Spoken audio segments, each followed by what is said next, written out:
milhões de anos. A baleia Cetotherium, menor e mais ágil, parecida com as baleias de Mink modernas, teria sido uma presa bastante comum para o megalodonte.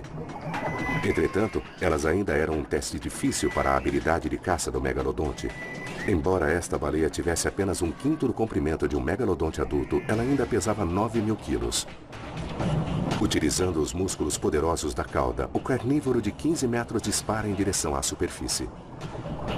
A baleia podia não ter uma velocidade mais alta que a do megalodonte, mas ela era mais ágil.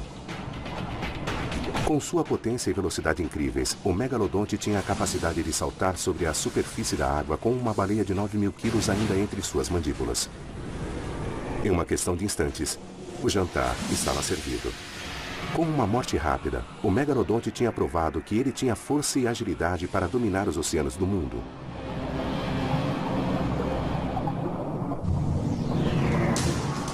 O megalodonte dominou os oceanos por quase 20 milhões de anos. Mas até os predadores do primeiro escalão precisavam manter sua linhagem passando de geração em geração. A maioria dos cientistas concorda que, como o tubarão branco, o megalodonte pré-histórico deu à luz descendentes vívidos. O megalodonte provavelmente dava à luz apenas um filhote de cada vez. Quando pensamos em um neonato, um filhote, ele teria algo por volta de 2 e 3 metros de comprimento, e isso já é um tubarão bem grande. E aqueles tubarões bebês estavam com fome. Não vejo motivo para eles não nascerem prontos para atacarem presas maiores. Uma manada de dugongos dóceis, ou vacas marinhas, como eles às vezes são chamados, pode ser um convite para a primeira refeição de um predador supremo. Uma outra espécie de mamíferos marinhos que eram presa dos megalodontes eram as vacas marinhas. Eles eram dugongos e não manatins. Manatins são uma aquisição evolucionária mais recente. Então os dugongos têm caudas parecidas com as dos golfinhos, ao contrário dos manatins que têm caudas com pontas mais arredondadas, mais parecidas com as dos castores. O dugongo adulto media cerca de 3,5 metros comparados aos 3 metros de comprimento do corpo do bebê tubarão. Baseado somente na comparação de tamanhos, o tubarão bebê estaria em desvantagem. Mas o tamanho é apenas uma parte da equação. Eles são animais relativamente lentos e preguiçosos. Este é um pedaço de costela de uma vaca marinha. É muito pesado e denso. E a gente nota que existe uma marca de mordida percorrendo a costela, feita pelo dente de um tubarão muito grande. O tubarão bebê faminto precipita-se. Um dugongo jovem e pequeno é lento demais para reagir e o tubarão ataca. Uma vida inteira de caçada se inicia. Cientistas também estão muito interessados em quanto tempo durava a vida desses tubarões gigantescos. No Laboratório Paleontológico de Preparação de Fósseis do Museu de História Natural da Flórida, o Dr. Bruce McFadden e seus alunos estão fazendo uma pesquisa revolucionária em relação ao tempo de vida e hábitos alimentares dos tubarões pré-históricos. Os cientistas estudam os anéis de crescimento nas relativamente poucas vértebras dos megalodontes que existem. Esta é uma forma de se descobrir mais sobre essas feras magníficas e suas vidas cotidianas. Contamos da mesma forma que contaríamos anéis nas árvores. A parte inferior da vértebra de um tubarão é conhecida como centrum corpo. No megalodonte, os corpos das vértebras são extremamente raros. Cientistas estão analisando as poucas amostras que eles têm para ver o que mais eles conseguem aprender sobre essa fera pré-histórica. A maioria das amostras que temos indicam que o megalodonte vivia entre 25 e 40 anos. Ele poderia viver mais, pois não tinha nenhum predador. Estimativas sobre quanto o megalodonte precisava comer varia entre 600 a 1.200 quilos de comida por dia. Esses animais altamente energéticos devem ter consumido uma grande quantidade de peixes e mamíferos marinhos para sustentar sua vida. Não sabemos exatamente que alimentos comiam. Não importa o que eles estavam comendo, uma coisa é clara. Esses tubarões imensos passaram a maior parte de suas vidas em busca sem fim por comida.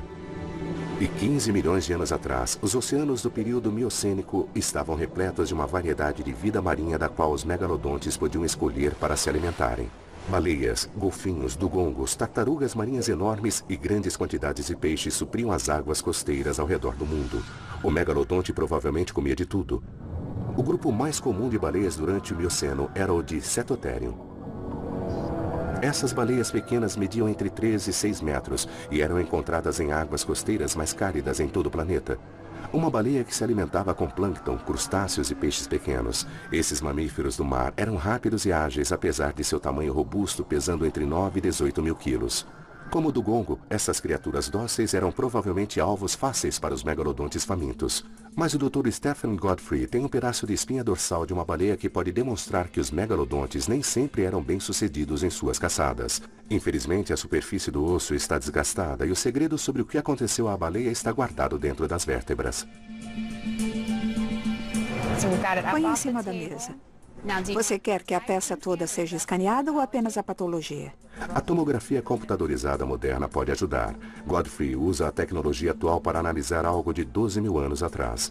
Ela revela a gravidade do ferimento da baleia antiga. Uma fratura por compressão corre por toda a extensão desta vértebra. Dr. Godfrey desenvolve a teoria sobre o que pode ter acontecido quando a baleia pequena foi atacada pelo megalodonte imenso. Acredito que esta baleia foi atacada por um megalodonte gigante. E o impacto intenso fez com que a vértebra experimentasse um esforço intolerável. Isso fez com que a vértebra saísse do lugar, viesse para frente, e a cicatriz que temos aqui é a prova de que, apesar da intensidade do impacto, ela sobreviveu. Esta é a história da chance que o megalodonte perdeu de capturar uma presa e a luta de uma baleia para se safar. Talvez dessa vez, quando o megalodonte à espreita olhou para a superfície da água, ele viu um grupo de 3 baleias nadando. Adultas com 6 metros aproximadamente, pesando 18 mil quilos. O megalodonte se posiciona embaixo das baleias para emboscá-las.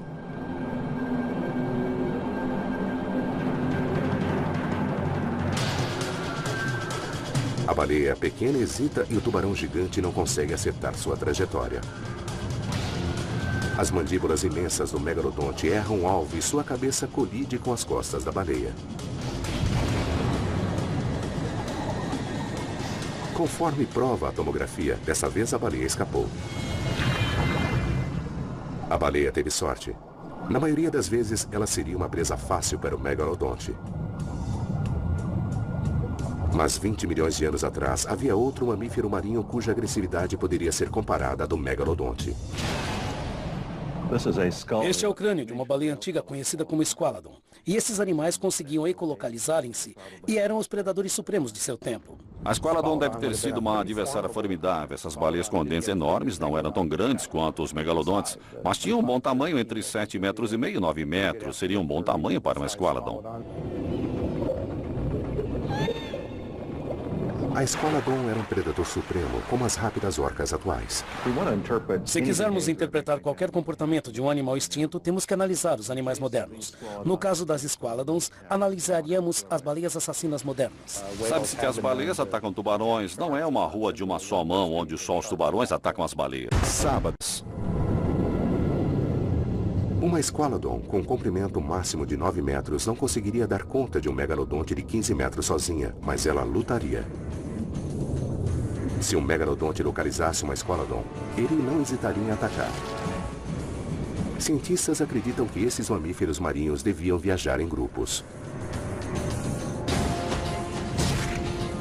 A Squalodon, sendo uma baleia com dentes, deveria ser um animal muito inteligente. O megalodonte, nem tanto. A capacidade de raciocínio mais alta nos tubarões não era tão desenvolvida quanto a que encontramos nos mamíferos marinhos.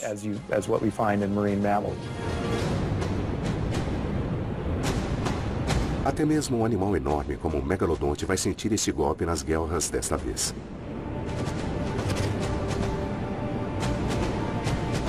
Ele está em menor número.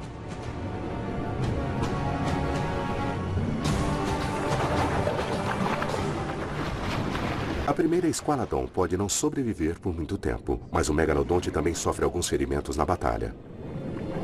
Nem todos os ataques foram bem-sucedidos, assim como todos os predadores. Apenas uma certa porcentagem de seus ataques resultam na morte da presa, que eles consomem depois.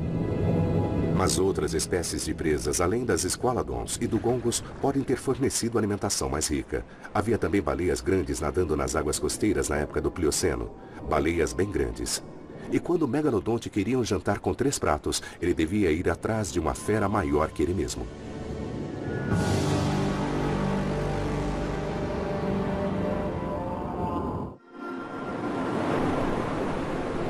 A baleia azul moderna é um animal magnífico. Raramente fotografada e normalmente vista por acidente, este mamífero marinho imenso é um lembrete alarmante da majestade impressionante de algumas das criaturas mais arredias dos mares. Há 5 milhões de anos, encontros de baleias com megalodontes deviam ser impressionantes. Fico pensando sobre a aparência antiga de animais modernos, como as baleias azuis e as baleias afins. Deveriam ser animais litorâneos, seriam animais migratórios. Elas deveriam ser cinza, com um sombreado mais claro embaixo. Estimamos o peso das baleias em cerca de 1 tonelada para cada 30 centímetros. Então, se temos um animal com 22 a 25 metros, pesaria 75 a 80 toneladas. Existem pelo menos 5 espécies lá, parecem pedaços de barbatanas. O Dr. Lawrence Barnes e seus colegas descobriram centenas de barbatanas de baleias nas últimas décadas. Uma descoberta intrigante foi uma baleia grande encontrada perto de Santa Bárbara.